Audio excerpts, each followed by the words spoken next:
Hello friends, this is Libor Ondras, music director of the Great Lakes Chamber Orchestra. Welcome back. Today's selection is Shostakovich Chamber Symphony. It's a work that was arranged from his 8th string quartet by Russian violist and conductor Rudolf Barshai. His 8th string quartet was written in just 3 days in July of 1960, while Shostakovich was visiting Dresden. He was tasked with writing music for a new film, 5 days and 5 nights. Although he did not complete that music while on location, he came back with this composition, a quartet that's one of the most powerful and personal works of the 20th century.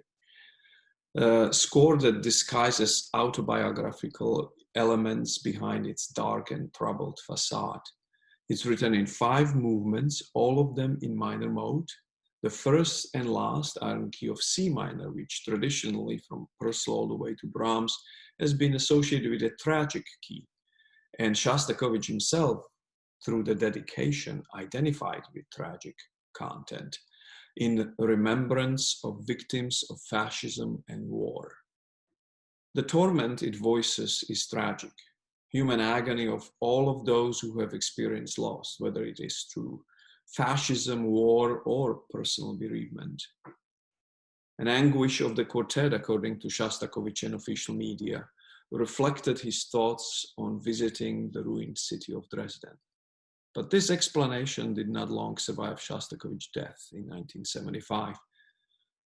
There was a book titled Testimony that was published in the West, which explained, among other shocking revelations, that when he wrote his 8th quartet, it was assigned to the Department of Exposing Fascism, which showed gross ignorance on the part of Russian authorities because, according to Shostakovich himself, everything in a quartet is very clear. The autobiographical nature of the music was hardly secret. The main theme of the quartet, which is boldly stated in the opening measures and woven into nearly every page of the score, consists of his initials, DSCH, Dmitri Shostakovich.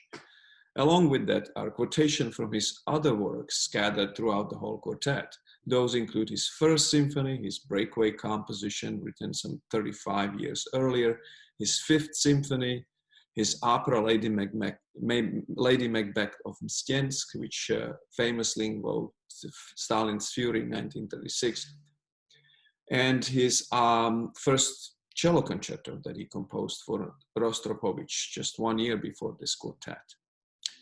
He also quotes a song known to all Russians, titled Tormented by Grievous Bondage. So following the publication of the book, the perception of Shostakovich as a passive supporter of Soviet regime has changed. That role in which Western critics seen him earlier has irrevocably changed to a closet dissident. In his letter to Glickman, composer confides that he has been thinking about his own death, fearing that nobody will ever write a work dedicated to his memory. So Shostakovich decided to write one himself. The first movement, a measured elegy, is a fugato based entirely on that 4-note motif of Shostakovich musical monogram. It's interrupted by fragments of his first symphony, and subsequently the brutal force of the second movement interrupts the opening largo without any warning whatsoever, recalling composer's famous war music, particularly that of his 8th symphony. And then concludes with this great surging theme from one of his most celebrated works, the second piano trio. Middle movement is sort of a sour waltz, kind of a dance of death, if you will. The fourth juxtaposes opening chords that pierce the texture like gunshots, with haunting melody sung by Katerina in Lady Macbeth of Mstiensk. There are hints of Dies Irae, chant for the death, and a popular Russian folk dirge, Tormented by Grievous Bondage. Last movement is slow and desolate epilogue that's imbued with inconsolable sorrow. The entire quartet breathes a sense of confessional, or perhaps more like a requiem. And it's no surprise it was performed at composer's funeral 15 years later in 1975. Thank you again for joining us, and I hope you enjoy Shostakovich Chamber Symphony. Thank you.